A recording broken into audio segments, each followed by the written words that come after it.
Hello and welcome. Today, I would like to profile for you a very famous event in UFO history. This event has been dubbed the Roswell of Great Britain, and still today remains one of the most unexplained as well as well documented incident that involves any type of outer world craft on Earth. And today we will be talking about the Rendlesham Forest incident.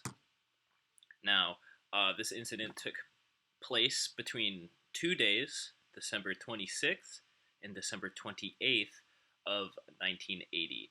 And we're going to go through the Wikipedia page and a tape that was made by one of the commanding military officers who witnessed the event firsthand. We're going to break it down, show you the location, and then at the end of the video, we're going to talk about the significance of the sighting and what that means for the UFO community and what that means for the general public. So sit back, enjoy, and I'm going to take you through the Wikipedia page right now for the overview of. All right, before we get into the actual events that took place, we're just going to go over the location of where this incident took place. Rendlesham Forest is owned by the Forestry Commission, and it's about 6 square miles, and it's between two former military bases. And this is what is significant about it, is that credible witnesses, people in the military, witnessed this event, documented the event, sent things out, memos, tapes, and whatnot about the event. So you see here, you have RAF Woodbridge and RAF Bentwaters right here. In the middle is the forest itself, and the landing site supposedly is right due east of the RAF Woodbridge here into the forest. All right, so that is the general overview of the location of it. In between the two RAF bases to the east of RAF Woodbridge, right here in the forest. All right, and now onto the events themselves. So I'm just going to read right off of it and then give some commentary afterwards. The first day that this took place was the 26th of December, the day after Christmas, 1980. And around 3 a.m. on December 26th, a security patrol near the east gate of the RAF Woodbridge saw lights apparently descending into the nearby Rendlesham Forest. These lights have been attributed by astronomers to a piece of natural debris seen burning up as a fireball over southern England at the time. Servicemen initially thought it was a downed aircraft, but upon entering the forest to investigate, they saw, according to Halt's memo, what they described as a glowing object, metallic in appearance, with colored lights.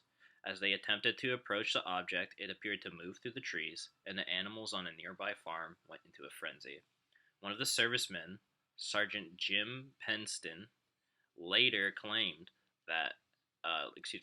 to have encountered a craft of unknown origin while in the forest, although there was no publicized mention of this at the time, and there is no corroboration from other witnesses. Then, shortly after 4 a.m., local police were called to the scene, but reported that the only lights they could see were from the Orford Ness Lighthouse some miles away on the coast. After daybreak on the morning of December 26, servicemen returned to a small clearing near the eastern edge of the forest and found 3 small impressions on the ground in a triangular pattern. We'll go back to that in a sec because that's very important. As well as burn marks and broken branches on nearby trees. At 10:30, the local police were called out again, this time to see the impressions, which they thought could have been made by an animal. Okay, so that's December 26th. This is the first event. The main things that are significant about this is that Halt writes a memo and he records a tape as well. And this other guy, Sergeant Peniston, there's no corroboration between the two, so they didn't talk to each other about this.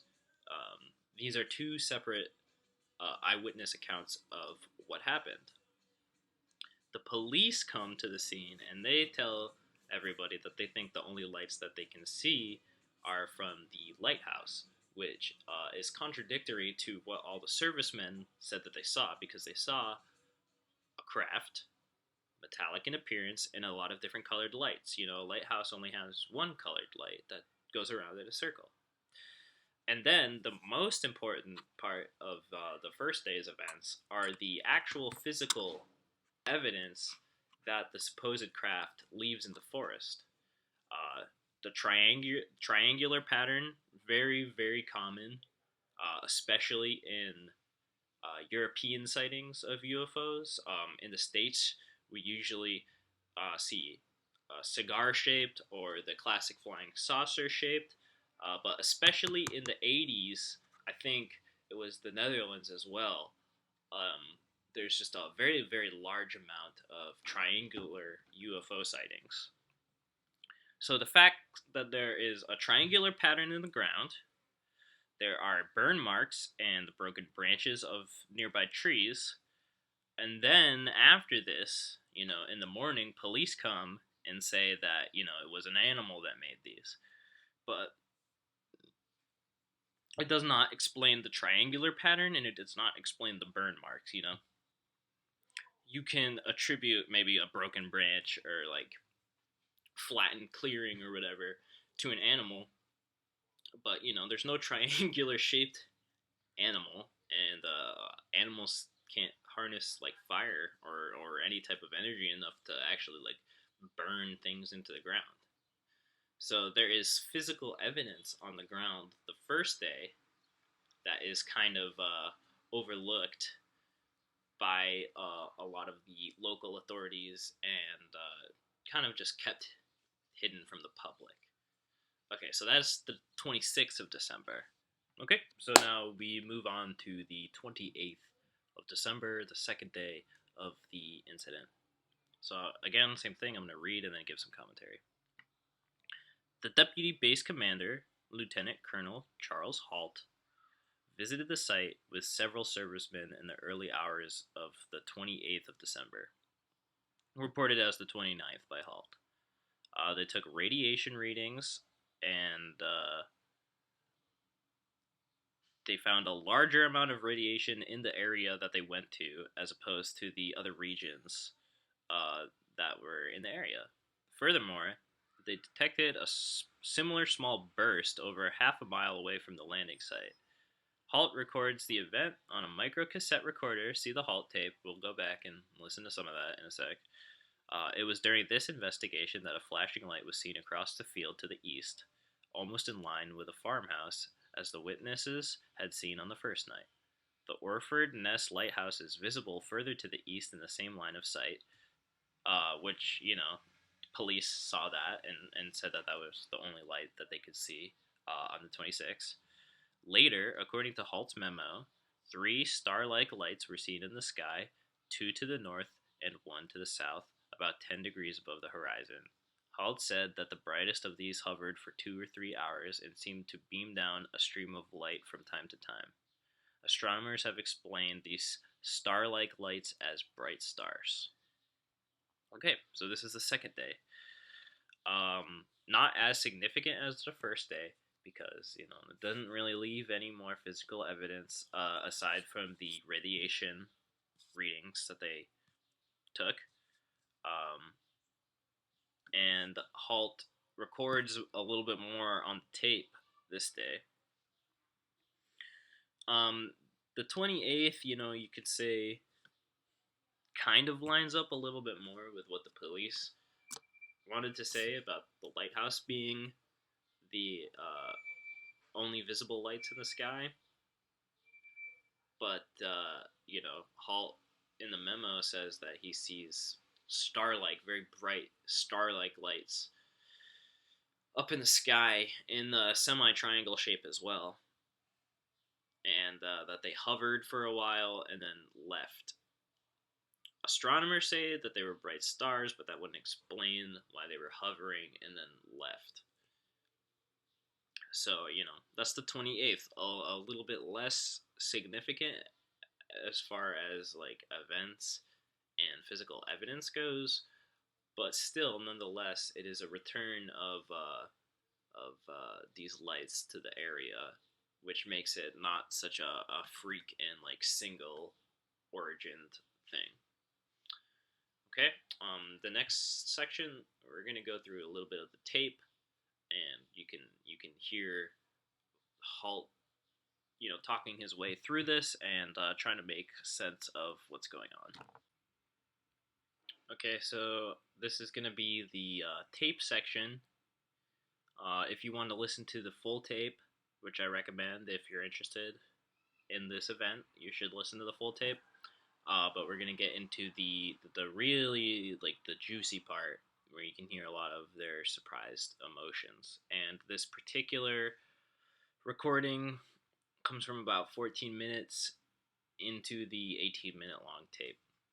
The first 10 to 12 minutes is just arriving on the scene, talking about the depressions in the ground, and doing some of the radiation readings.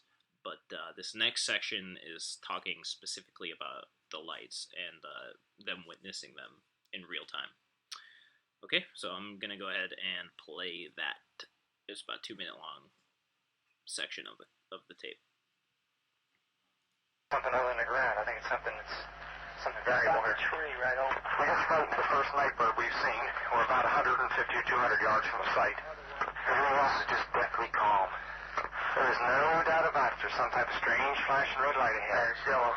I saw a yellow tinge in it too. Weird. It appears to be maybe moving a little bit this way. It's brighter than it has been. Yellow. It's coming this way. It is definitely coming this way. Pieces of it are shooting off. There is no doubt about it. This is weird. To the left. Yeah, definitely moving to the left. Two lights. One light to the front, Okay. one light to the left. Keep the flashlights off. There's something very, very strange. Get the headset on. See if it gets any stronger. Okay. Give us a rundown. Notation that this is on a beta reading too. It's on a beta reading? Beta Okay. still has been removed. Okay. Pieces are falling off it again. But it just moved to the right. Yeah. Off to the right.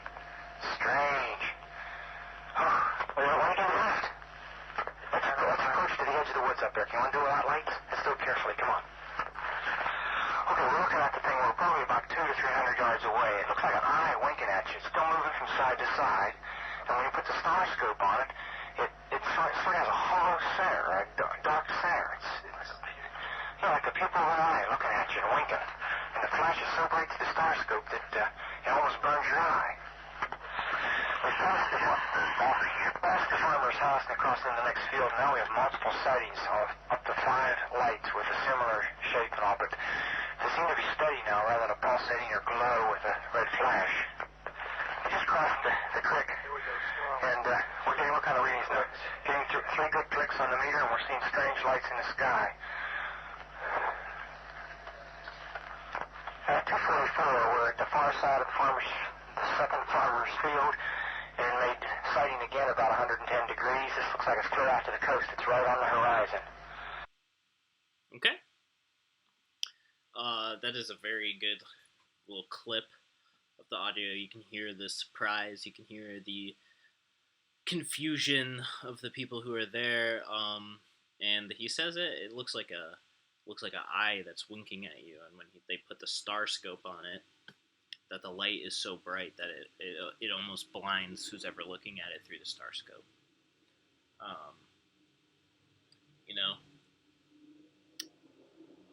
It's pretty hard to think that this is a hoax, because all of those people would have to be very good actors to pull something like that off. Yeah, I mean, I think the clip really does speak for itself in terms of these were people who were at this site and they witnessed something very, very strange in the trees and by the farm. Like I said before, if you want to listen to the full tape, you can go to the Wikipedia page and you can download the file because the tape and the memo have been declassified in the semi-recently, probably within the last 5 to 10 years. But yeah, that was the tape. That was part of the tape that Lieutenant Colonel Halt had recorded on that night, and I think that speaks just volumes for the things that they encountered and witnessed that night. The last little bit of information that I want to cover before I end the video completely is, 30 years later after this incident occurred, they interviewed Colonel Halt again, and he summarized the events that had happened yet again, right here. And he stated that he believed that this event was extraterrestrial in nature and that it had been covered up by both the United States and the United Kingdom. And furthermore, in 2010, same year that the retired colonel re-summarized the event for people, Base Commander Colonel Ted Conrad provided a statement about the incident, saying, "We saw nothing that resembled Lieutenant Colonel Halt's descriptions either in the sky or on the ground, and that we had people in position to validate Halt's narrative, but none of them could."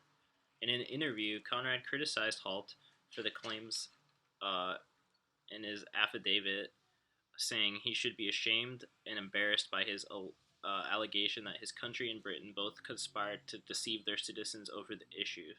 He knows better. Which I'm not even going to begin to talk about how frequently intelligence agencies cover up and deceive their citizens over many issues, not even pertaining to extraterrestrials, like just issues that happen on Earth. So, this is some government official wagging his finger at another person who is involved and wants the truth of the event to be known. People label it as a hoax. A little bit further down in the article, there's a lot of different explanations that people offer. That it was a prank with modified police lights, a down Soviet satellite.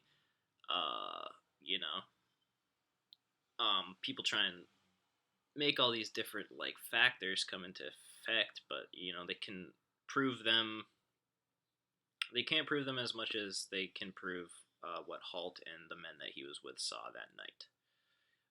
So yeah, those are the different perspectives. That's the information regarding Britain's Roswell, the Rendlesham Forest incident. Of course, everybody can decide for themselves what they choose to believe. It just seems like both circumstantial and physical evidence line up in favor of what Halt and his men saw those 2 nights in 1980, both the 26th and 28th of December. And despite a lot of public flack that the colonel received for trying to make it known what he had seen and experienced, his story still hasn't changed in 30 plus years. And that leads me to believe that there's some validity to what he experienced and what he saw. Alright, that's going to be the end of this video. I really appreciate you guys watching this. If you have any questions, please leave them in the comments. I'm going to put links to the I'm going to put links to the Wikipedia article, as well as the link to the tape itself inside of the description. The truth is out there. Keep believing. Do your own research, and never, ever listen to what intelligence agencies have to say about phenomena like this. Thank you very much, and have a good rest of your day.